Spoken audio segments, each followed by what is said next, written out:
So we're going to be a little bit critical here. Me and Big J just got finished having our pre-video conversation about this George Kambosos versus who is this guy now he's fighting. Let's see, his name is Jake Wiley. Now, what I like to do is I like to go and look at these guys' resumes when they late step in and see, have I seen this guy fight before? Because I do admit the name sounds familiar. Now, for those who don't know, the fight's going to be taking place this weekend on the Zone. As you can see here, as I pull up the Zone schedule, it is going to be this Saturday, but it's going to be Saturday morning for us, starting at 4 a.m. Eastern Standard Time. Now, this is not like the other Australian boxing events we've gotten over here with the zoo fights where they had them in the daytime in Australia, but over here they were prime time. You got to be up early for this one. But I got to be honest, unless you are a Sky Nicholson or a Tierra Brown fan, then this fight right here really means nothing except the fact that George Kambosos, he's got to get a knockout. But first, let's talk about this late step in Jake Wiley and why he's there. So Big J just let me know earlier today. I just found out that basically the guy he was supposed to be fighting, Duwad Yordan, is a senator over in Indonesia. And I looked it up, and basically he's loved over there. He's a superstar. So tell me again what happened with why this guy is not fighting or pulled out or Well, whatever. apparently there's been some sort of injury, and I actually can't find exactly what injury that is. I don't think it's been specified. Um, but basically, I think because ticket sales are in the toilet, and they decided to pull the pin.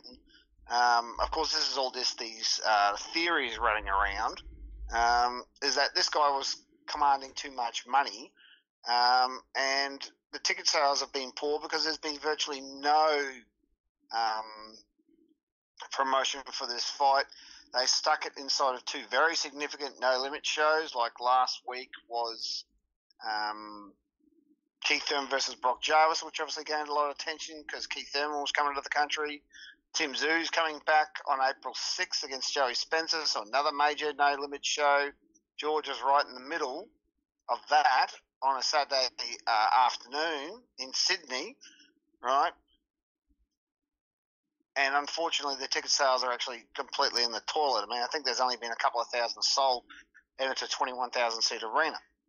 The Mm-hmm. plan was is that this Indonesian fella, who's very popular in Indonesia, Australia, is playing Indonesia in a World Cup qualifier tonight in Sydney, and those fans were apparently or planned to watch the soccer on Thursday and then go watch the fight on Saturday. So come for the soccer, stay for the fight, if you will. But that has not transpired because obviously those fans have not transitioned over. So So, even this week, and like when the fighters first get there, they'll meet up somewhere in a public place and have their face off. Apparently, George Kambosos, according to that, was a no show to his own event face well, off. exactly because old mate wasn't even in the country. So the Indonesian fight hadn't even turned up yet. Yeah, but they were saying it was So, supposed to be he was supposed to face off with Wiley, from what I'm understanding. mm, so I don't know what's going on, but this thing was it was going to be a very hard sell from the get go because you're putting it smack bang in the middle of two major no limit shows. The fact that they got a miracle and there's actually only one game of NRL, which is the major football code in Sydney, right, on Saturday afternoon is a sheer miracle that there's only one football game to go up against. You know, we've got the soccer on tonight. It was there's just been no promotion about it, and this has gone completely under the radar, right? And But and then again, it's George who has had three major fights in this country, failed miserably at all three of them, right? And I think people are like, well, George is fighting some Indonesian guy. Who the hell cares? Oh, that's the guy that's lost three times. Yeah, I don't yeah. want to go see that. So that's what people don't want to pay good money to see the same guy continue to lose because no one hates George. He's not a bad guy. It's not like he's Mundine where everyone wanted to pay To to see him see lose. Mundine get his head kicked in. People actually like George because he's a very likable guy, You know? So, and when the good guy keeps losing, everyone's like, oh, well, you know. Especially with 3 significant major global promoted events with the whole country behind him for 2 Haney fights and the Lomachenko fight. And he loses miserably in 2 of them and get knocked out in the 3rd one. You know, so now he's trying to come back at 31 years old and rebuild his name in his country. And as you said, pretty much, let's just call it what it is. People don't give a shit. Yeah, and that's sad because, you know, everyone likes George. He's a good bloke. Yeah. I like George. I've spoken to him many times. He's a good guy. He's got a good team.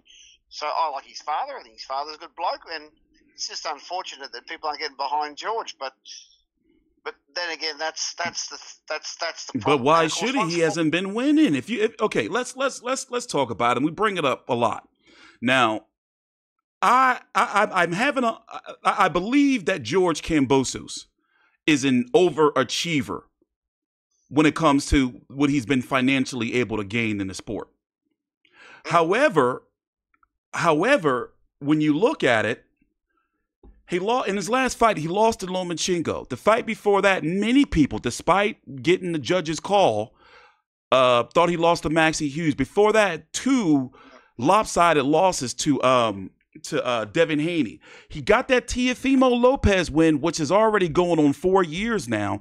Before that, a split decision against Lee Selby, a split decision against Mickey Bay, and then before that was 2019 against Richard Pena, and he was pretty much a relative unknown. So if you look at it, what has he really, really, really done for people to get behind George Kambosos outside of them wanting to root for him because he's a countryman?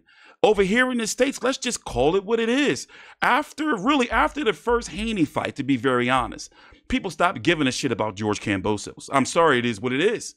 He don't move the needle over here. Don't nobody be like, oh yeah, yo, George Kambosos fighting tonight. I want to see that. No. You know, so I'm going to say what he needs to do. He needs a knockout of Jake Wiley, and he needs a streak of knockouts at this later stage in his career if he's really going to make some noise, because the way it's looking, he's going to go ahead and maybe beat Jake Wiley, but really, do we know? We don't know which George Kambosos is going to show up. He might fuck around and lose to this guy. You know, also, especially him not taking him seriously, if he's not. And then, you know, after this, he's supposed to be, I'm going to go ahead and say, fed to Richardson Hitchens, who is pretty much on the same level as, I guess you can say, Devin Haney as it is right now when it comes to styles. So he's going to get outboxed there, too. So, you know, like this whole event, you were right a long time ago, and I'm starting to see it now, is that Matchroom, they don't seem to know what they're doing over there in Australian boxing. No, it looks like they haven't got a fucking clue. So, because, you know, to put this fight in between 2 major no-limit fights, that was... But then again, I'm pretty sure Matchroom announced this card first before No Limit announced theirs. Mm-hmm. So maybe they got a bit unlucky. But again, I'm very lucky here. Matchroom did the cardinal sin of putting fights on when the footy's on. Football season. You don't do that because no one will turn up. Yeah. Football comes first in this country. So, you know, even though they got very lucky and there's only one game in Sydney on Saturday, right?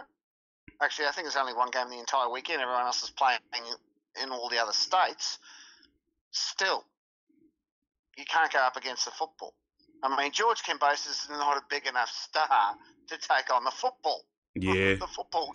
Especially coming off of a knockout loss. Exactly. Yeah, coming off 3 major losses, you know, he's not a big enough star to take on the NRL. It just ain't going to happen. You know, Tim Tszyu could barely take on the NRL. Yeah. And he's the star we've got. So, yeah, it just ain't going to happen. So, well, before we get on to the fight of the night, to me, and I guess we already said, both of us, closing thoughts on George. I'm going to go ahead and say he needs a knockout. If he goes out there and gets a decision, it's not even going to be good for him, because it's going to be like, okay, well, a late step in takes the former undisputed champion to the distance. He couldn't even knock him out. I I agree. He needs to knock poor old Jake He needs Wiley something out. dynamic to make some headlines. Jake Wiley ain't no scrub. So No, he's not. Well, he's 16-1 with 15 KOs. That needs to be looked out for. He was actually preparing for a fight with Joel Taylor. Okay. If you remember, Joel Taylor lost that upset of the year to Ben Horn a couple of years ago on the Django Opalou Joseph Parker fight. So yeah, he was actually preparing for a fight anyway, and he stepped in, to pretty much save the show, and good on him for that. He's only 24 years old too. Yeah, he's only a pup. He's starting to come into his prime. So, yeah, as you said, George needs to obliterate poor old Jake and make an absolute example out of him, because otherwise no one's going to know. So you're right. If he goes the distance, everyone's going to be like, oh, well, that was a bloody fallacy, wasn't it? It's the same with this Jordan bloke. He needed to knock this Indonesian fella out cold within 3 rounds. So... Anyway, so and apparently, Jordan, to get back to what you were saying at the beginning of the video, Jordan is very popular in Indonesia. And the money, from what you're saying, from what I'm gathering from it, wasn't right to his liking. He like, fuck that. I'm not going over here to fight him. I can make more money over here fighting whoever I want in Indonesia.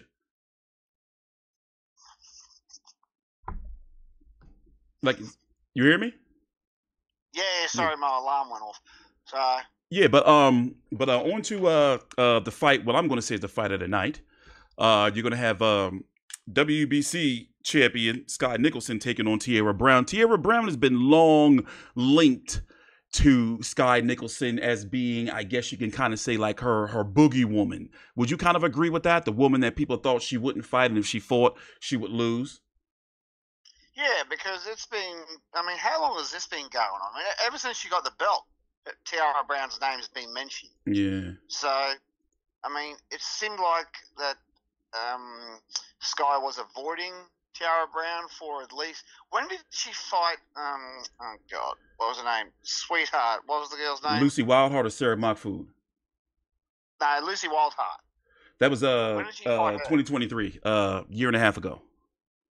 Okay, that's when Tierra Brown's name was starting to get mentioned around that Lucy Wildheart fight, because didn't Lucy was a late step in and she was a different weight or something? I believe that, yes.